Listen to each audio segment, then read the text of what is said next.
Right, okay. So, Sally, can you start us off? Because you were where it all began. Yes, it's really quite extraordinary. I came in to do STEM maths for the students, and there I was suddenly talking about a friend of mine. Somebody said to me, "Did you know a code breaker?" And I did. I had a lovely friend called Jane Monroe who lived very close to where I was some years ago. And she was a Newnhamite, and she read maths in 1936. I knew her son, and so we used to have lovely chats, but it was only after her death that I found out that she was a code breaker. And I was intrigued because I'd found an essay in Hinsley and Stripp, Code Breakers, that mentioned not only my friend Jane, but also 3 other people, and Stuart Milner Barry, the author, said these women from Newnham and Girton. And so I was intrigued, were they all from Newnham or were some of them from Girton? And so I thought, I can't leave it without investigating it. So I went to Frieda and I said, how do I do that? Yes, and that was an interesting one because the college archive here at Newnham, as you might imagine, relates quite heavily to the life and work of the college, and so I wasn't sure at the outset quite how much we'd have. I mean, on these women's later lives beyond the college, but also particularly in this area of secret work. But fortunately, we do have what we call the Newnham College Register, which assembles biographies of all the students from 1871 when we started out through to 1970. And it was done by canvassing them for information after they'd left, so quite often we do know a bit about their later lives, although of course they weren't in a position at that stage to say very much about what they'd been doing in the war. And what you found typically, Sally, was that it was where less was said that you were picking up clues, wasn't it? And the thing particularly we're coming across was this reference to temporary assistance in the Foreign Office and things like that. It was what was not said more than what was often. Yeah. But I think that one of the things that also supported us was that women were not full members of Cambridge University until 1948. And so the college, rather than the university, was the institution of record for those women. And very often, if they wanted to go on to any sort of paid work thereafter, it was the college who could provide the information. So that our records on alumni are more extensive and in some ways solider, even when there are just these mysterious clues. But perhaps I should explain, I got dragged in really as a historian of women's higher education, and with a particular interest in this institution, and gradually became absorbed into a project which has, Sally started 5 years ago, and the other 2 of us have been involved for 2.5 years more, and building up a picture and beginning to decode some of those symbols that you found. Oh yes, it was extraordinary, really, how the whole thing was written in a different kind of code. Yes. And as you said, temporary clerk, Foreign Office, was just one of the clues. But again, the records from Newnham were so useful because things that followed the women after the war into their other careers were also things that, when we began to work with Bletchley Park, we were able to use that as corroborative data. And that was the important thing, that we did want it to be academically sound, didn't we, Jill? So we needed to be sure that we knew something about a woman, Bletchley Park knew something else, and that we could prove it was the same woman. And that's how we got to our 77. Well, that's perhaps another point to make. When you started to look for those 4 women named by Stuart Milner Barry, you discovered that they were all Newnham. Oh, yes. And the counting went on from there. And so thus far, there are 77 where we have data and Bletchley Park have data. We suspect there may be some more, partly because of the coding, But this is for what we had thought of as a relatively small institution, an exceptionally large number. And I suppose the thing that's interesting us now is that, yes, we have this large number, but we don't yet have a sense of, whether there is truly something peculiar about Newnham, or whether, if you looked in that much detail at other women's colleges, you might discover something similar. We know there are particular reasons why Newnham may have contributed more women. Well, and those are quite important. So, because I'm not sure whether what went on can be dignified by the label recruitment. In many ways, it looks much more like I know a chap, or I know a girl who might know about this. An extension of the tapping on the shoulder and networking, we would now call it. But there were three key people in that networking for Newnham, and pursuing them and their contacts has been extremely fruitful. Do you want to talk about the key people, apart from Stuart Milner Barry, and explain how Stuart had the Newnham connection he had? Well, Stuart's sister, Alda, had been at Newnham as a tutor, and she had been involved with all sorts of Foreign Office work subsequently to the First World War, and then she came to Newnham, so he got that contact. Well, he also lived in, the family lived in Cambridge. So based in Cambridge, he was absorbed into his sister's social circle, which was the modern linguists, certainly of Girton, but also of Newnham, and he was very well networked amongst this group.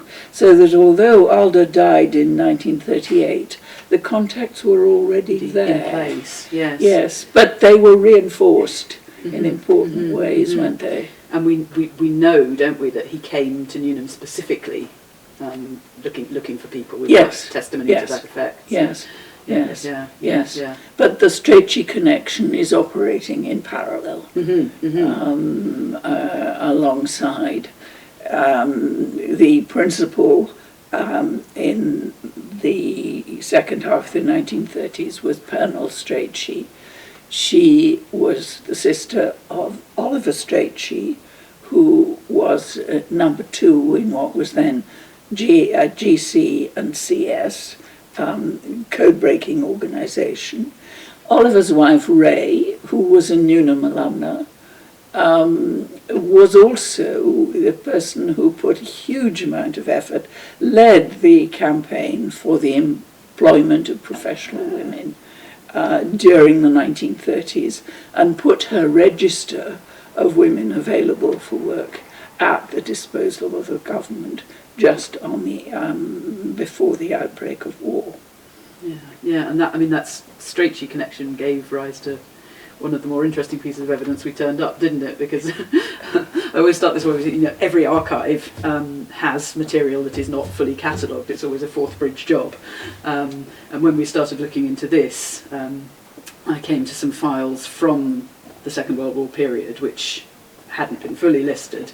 Lo and behold, there's one called Miscellaneous, 1938 to 1941, covering all sorts of arrangements in anticipation of and through the early years. It looks like the contents of a drawer put in the file.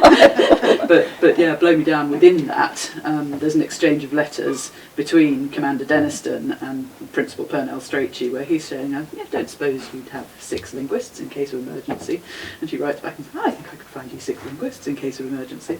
So that was a real gem, wasn't it? Because it's more direct evidence than we necessarily expected to find. Though I think if we'd met it earlier, we wouldn't have known how important it was. No, and indeed, it's again, the address it's coming from is room 47, Foreign Office. So unless you know who Denniston is and you know that context, you wouldn't necessarily know quite how significant that was to the piece. But Denniston had headed up GC and CS. with his two deputies, Dilly Knox and Oliver Strachey. And although politicians remained relatively sanguine through the 30s, there were sections of the Foreign Office who certainly did not.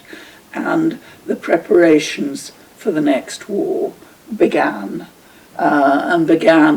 with looking for a site outside London that would be relatively secure and with excellent communications for code-breaking activities. And that's where Bletchley Park came in. Yes, originally it was collected up by Sinclair as a private sale, and it moved on from there, but it was all very convenient that it still looked as if it was remaining as a country estate. And although it expanded over the course of the war to the point where one does wonder whether people began to put two and two together, actually its role remained secret. And that was part of our problem, wasn't it? That over this 5 years we've had to dig out materials that were deliberately kept secret. Indeed, everybody who worked there, before they even arrived, signed the Official Secrets Act. And for many of them, they regarded this as a commitment unto death. We have got quite used to stories of people who said, I signed the Official Secrets Act, so I'm not going to tell you what I did. Mm-hmm. A further layer of concealment was provided, I think, by the fact that the code-breaking skills, the cryptographic skills that the British had, were exceptional. And as it became clear that Cold War would follow hard on the heels of Hot War in 45, there was considerable interest in and determination to conceal the extent of this specialist knowledge. It was the one asset that war-torn, war-bankrupt Britain could take into the next phase. Mm-hmm, mm-hmm. And it's interesting as well that, you know, that the fact that we're talking about women, the sort of layers of plausible deniability that it gave them. What was it Jane always said? Oh, I made the tea. Exactly. And she got away with it, didn't she? Because people weren't questioning that to the same extent they might have. Well, even with someone who didn't resort to that kind of line, like Violet Kane, who was another of the people involved whom I knew. I knew Violet had worked at Bletchley. I had no idea what she did, and she never talked about what she did. It was full of funny and sometimes slightly libelous stories about those of our academic colleagues who had also worked there. And it's only doing this work that I've discovered exactly what she did do there in terms of working on both Italian and then Japanese naval codes. I had no idea she'd learned Japanese. Yes, yes. But isn't it intriguing that there are so many disciplines that were needed and people moved between them to go from mathematics to learning languages in a hurry? And yet several of our women did both. Yeah, yeah. Yes. But I mean, interesting as well is the fact, you know, everyone thinks about the mathematicians at Bletchley, but by far the largest group that you discovered were MMLers, modern languages, and 28 of them had some aspect of languages within their tripos career. But only 5 career mathematicians and 2 who had an element of maths. So a very small, 10% of mathematicians in any sense. And but the range of subjects is much wider. And this is something that's enormously cheering, actually, for the contemporary world, I think, and for people in the humanities who have being preoccupied with the bad press that they have received. There were historians, there were classicists. We found one musician, and we have to say we hope for some more musicians. People who read English. So the spread of subjects is very wide, and what's been immensely cheering is to hear from contemporary people who work at GCHQ that the sheer diversity of skills is crucial to the teamwork that is always involved in any kind of cryptographic enterprise, and that's very much what we found. And thinking outside the box is not limited to mathematics and science. Everybody can think outside the box, and it's a case of stepping out from what you've been told and letting your brain wander and seeing where it goes. Remembering that if you're trying to decode the enemy, surely you're trying to think of the things that the enemy thought were original when they thought of them. Yeah.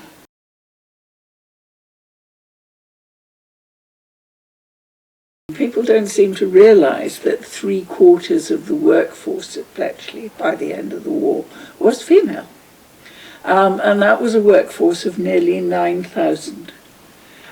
Not everybody necessarily breaking codes, but doing other related jobs. So they are a very significant presence indeed. Yes, and I suppose what we've got is a greater sense of the distribution of people and skills and the jobs they were doing and what that looks like across a whole cohort. Yes, yes, yes. I mean, the sad thing is that so many of them were not adequately exploited. In peacetime. I mean, the society at large thought that the right thing was for women to subside gracefully back into domesticity. And it's been very interesting, the comment of many of the children of code breakers who come to see the exhibition, reporting that their mothers never did anything as exciting again, that they got bored. And this is something to bear in mind when you're thinking about making best and most intelligent use of a workforce in the 21st century. And something that contemporaries very much need to bear in mind. What we ourselves have done. Sorry, yes, Frieda. No. I was just thinking, because one of the things that's sort of struck me through this process was the significance of the work that Ray Strachey was doing with the Women's Appointment Board in Cambridge and with the Women's Employment Federation, and this push through the 30s to start placing women in professional employment, and then the way aspects of that continue after the end of the war, and particularly with the principal giving talks about opportunities in the civil service, and the degree to which the college stayed involved in the careers of women, the women who were suggested to go on to work, for example, in the Control Commission in Germany and things like that, the ongoing involvement of the college in their careers. When I still think it was probably a mistake that the Women's Appointments Board, which was a separate enterprise in Cambridge, was abolished. And sitting on the management committee as I did then, I was practically the only voice raised on the subject. And this is something that we need to continue to think about, and to continue to proclaim. But across the whole of education, we still have such a low percentage of women being career personnel in many of the scientific studies. Look at textbooks. We still don't see enough women doing things in textbooks. There's a lot of subliminal advertising that backdates itself several decades. So there is still work to do. And for me, and the person I would highlight is Joan Murray, because she suffered from that at Bletchley Park. She didn't get promotion. There's a lovely clip we had of her where she was amused by writing down herself as a linguist. Languages, none. Because it was the only way she could get a promotion. Linguist, as we all know, was a pay grade at Bletchley. She had to become a linguist. But even then she didn't get recognition, did she? There's the wonderful piece about the fact that she invented a way of speeding up doing part of the decoding process. But she wouldn't have it named after her because she was a woman. So it was accredited to someone else. She struggled with that. And yet she was one who became a career cryptanalyst with GCHQ as it became. And that's the person who wouldn't get promoted when she first got there. It is a reflection on society as it was. Well, to some extent, as it still is. This remains an issue. And we delude our students if we don't explain to them that it remains an issue, and they need to think about it and need to think about how they handle it, and the choices that they make.